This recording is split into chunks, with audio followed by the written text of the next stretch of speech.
Thank you, by the way, Gene. Gene's brother was my classmate at Stanford. I'm 84 2 days from now, as you said. And coming here, it was sort of fun because I don't know this area of New York. I'm from Nashville. And I wandered around here a little bit ahead of time, and I found this little bookstore, really niche type of bookstore thing, and I opened the door. And there was the proprietor sitting behind his desk, and I just sort of blurted out, by any chance, do you have Donald Trump's latest book on how to get rid of illegal aliens? The guy looked at me, put down his glass, and says, "Get the hell out of here and don't come back." And I said, "Yeah, that's the one. Do you have it in paperback?"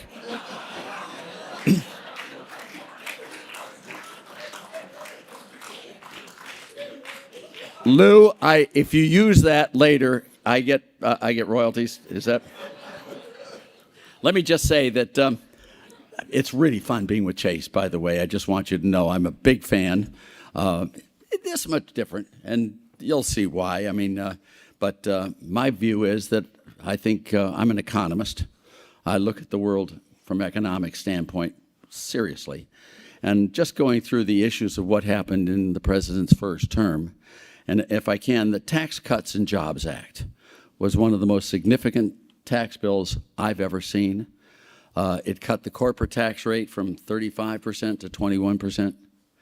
It cut the personal income tax rate from 39.6 to 37. There were lots of other things. It reduced the estate tax dramatically. I'm a big tax cutter. I think that makes for more freedom better. The president, I believe, will follow through and do much more on taxes going forward. Another area that, and again, I'm just going to talk about economics, but he had a bill in Congress at the time, something called the right to try. People who are terminally ill have a right to avoid regulations and restrictions and requirements and choose any type of drug they wish to, whether it's been tested appropriately or not, if they are terminally ill. I can't see any argument against that. I thought that was great. That was one of his bills. It got passed, by the way, with a number of Democrats moving over and voting for it, especially Jared Polis, the governor of Colorado, who was my intern in California. The other one I think is really amazing with regard to economics. When COVID-19 hit, Trump released all the engines of government that he possibly could, removing all the regulations, restrictions, requirements, et cetera. He was able to get a COVID-19 vaccine through the whole process in 11 months, which is pretty amazing. They were estimating it would take 6 to 7, maybe 8 years to get it through. The work done on that on mRNA, and I'm just going to mention this, it's a big reason for me. 2.5 years ago, my daughter, my number 4, was diagnosed with 4-stage metastatic melanoma. They said she had about 10 weeks, 11 weeks left to live. The tumors, the lesions down the spine. Because of the Operation Warp Speed and the work on mRNA, they had developed immune therapy drugs for metastatic melanoma. She went to MD Anderson. She is still alive today. The tumors have shrunk to about half the size. She's perfectly fit. I mean, for this, I am eternally grateful as a person. And I just want to say that to me is a very important issue of getting this through the system. One other thing that the president gave me a little credit for was something called healthcare transparency. I was chairman of the board of Centennial Hospital in Nashville, Tennessee, and you can't believe how opaque and corrupt and disgusting the healthcare system is of the U.S. You have no knowledge of what the prices are, the transactions prices. They give you all these nonsense prices.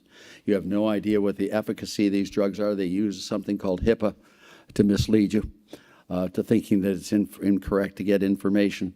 Donald Trump put through an executive order which required hospitals and all medical prescribers in the system to post their transactions prices and to say what the efficacy was of the procedures there.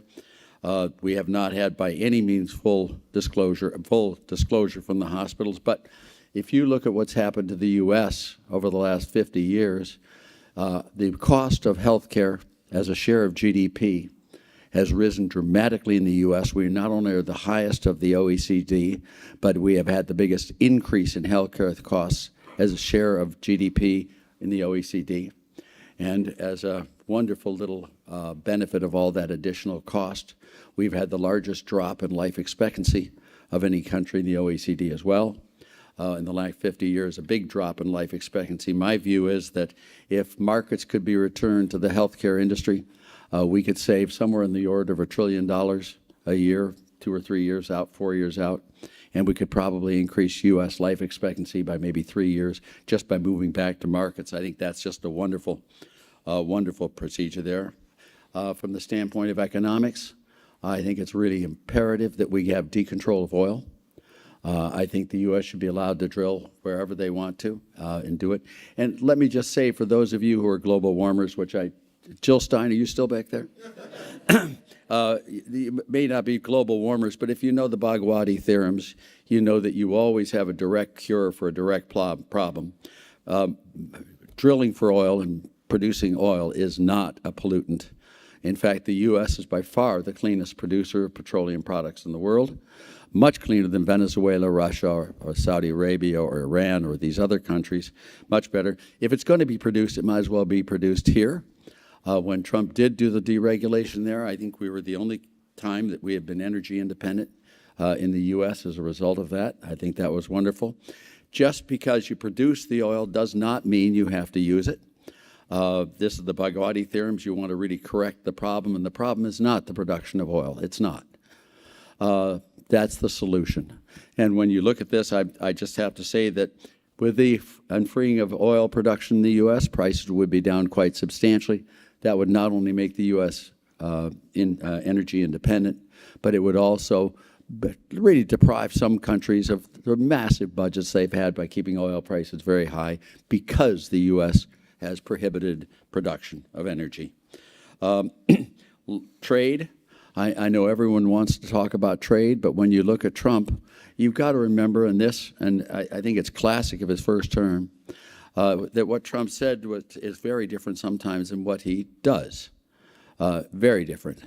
And you know, while I take Trump very seriously, I don't take him literally by any means. If you take him literally, you'll die. I mean, you know, I find it funny as hell, but the people he makes fun of don't. And I can sort of understand that. But when you look at trade, my view is that with regard to threatening tariffs on other countries, in fact, not only does he threaten tariffs, but that brings them to the table. If you look at the deals we've made with South Korea, with Japan, and with North America, they're pretty good free trade deals that we've had there. Look at what he does, not what he says, and I think that on trade, he really is very much of a free trader. Second from last point I'd like to make in this, and it's a serious point, is regulations in general. He has been very much of the deregulator. I've watched the numbers. I think it's nine getting rid of regulations for every one regulatory policy put in place. It's pretty impressive. And the last one I want to get, and again, remember, I'm an economist, and this is why I'm voting for the president, although I do love Chase, by the way, just for the record. I do. The Supreme Court picks. And I don't want to talk about the Supreme Court picks on terms of social issues or anything, but what they have done in bringing down the regulatory bodies in the U.S. and depriving them from making rules and regulations on their own, I think is pretty impressive. So from my standpoint, I'm voting for Trump, and it's purely because of economics, and these policies to me are the keys. And with that, I would like to say thank you very much for giving me a chance to talk.